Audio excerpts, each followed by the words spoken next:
Hello and welcome to the first part covering a title that recently featured on the Easter Egg Hunter, and now we will dissect and cover the various malfunctions and mishaps that have been encased within this Nintendo 64 beauty, as it's the Legend of Zelda Majora's Mask on Cartridge Tilting and glitches.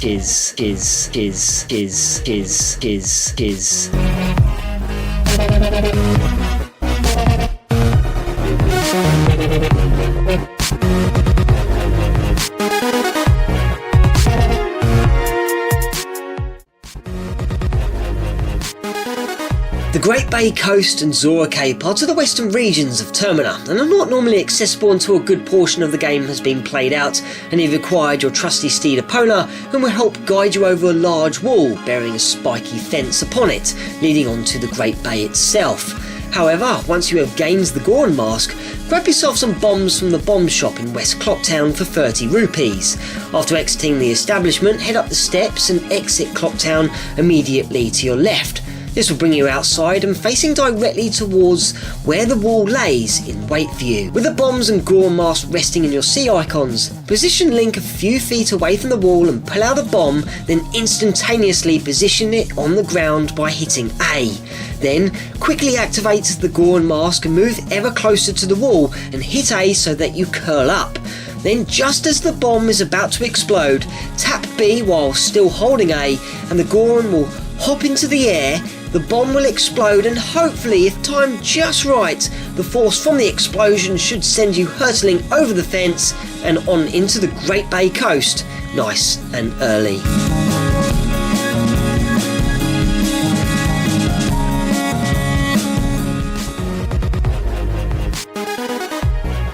Since we are on the subject of the Great Bay, and as long as you have collected and obtained the Zora Mask, well, here's something fun to try.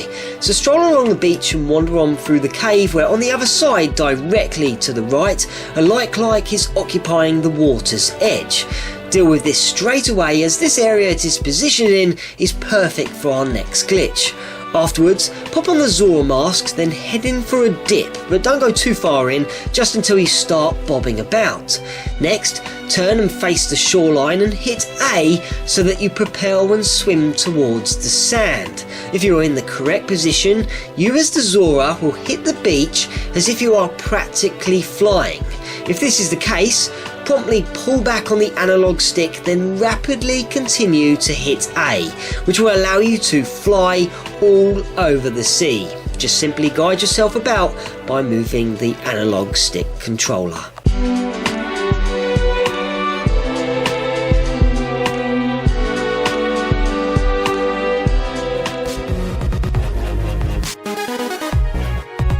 Naturally, Majora's Mask gives you 72 hours or 3 days to save Hyrule's parallel land Termina from the destruction of the moon that ever approaches and bears down on you as you tackle many challenges along the road. And of course, if you fail, run out of time, well, the moon plunges straight into Clocktown and ending the game, sending you back to day 1.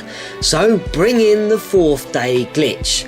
To obtain a 4th day around Termina, well, firstly you need to move the clock forward by using the Song of Double Time on the ocarina. Right C, A, down C, down C. 5 times in succession will bring you to the final day and only 12 hours remain. Now at this point, head out of Clocktown in a southeast direction to the Astral Observatory, where you can use a Deku flower to float on in using the Deku Mask. Once inside the observatory, do what you please for the next 3 to 5 minutes, as it will take this amount of time for the clock to pop up and start counting down the remaining minutes. Once the timer hits a minute or whatever you please and feel most comfortable with, use the ocarina again to play the inverted Song of Time. Down C, A, right C, down C, A, right C, so that the seconds tick down at a third of the pace they would normally run at, ultimately giving you an even better chance of pulling off the glitch. Afterwards, look through the telescope and watch the moon or whatever you feel like, but most importantly, focus in on the timer, as once the minutes have zeroed, the remaining seconds have finished and died out, Press B to exit the telescope when the millisecond counter hits 01.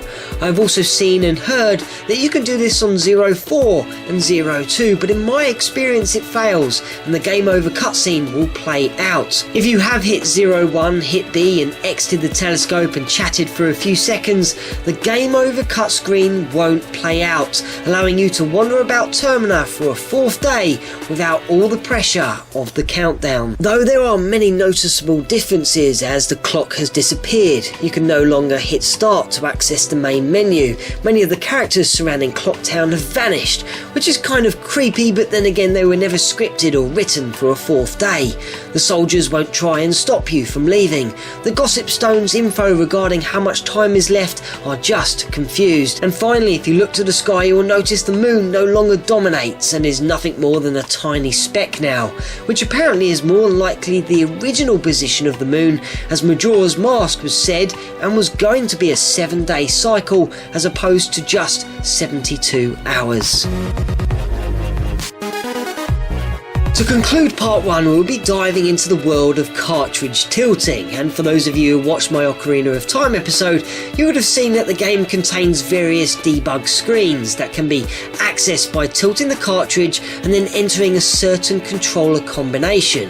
Most notably, Ocarina of Time housed a debug screen with the words "I love you" pasted across it, and has been the topic of many a conversation. And Majora's Mask also hosts many debug screens.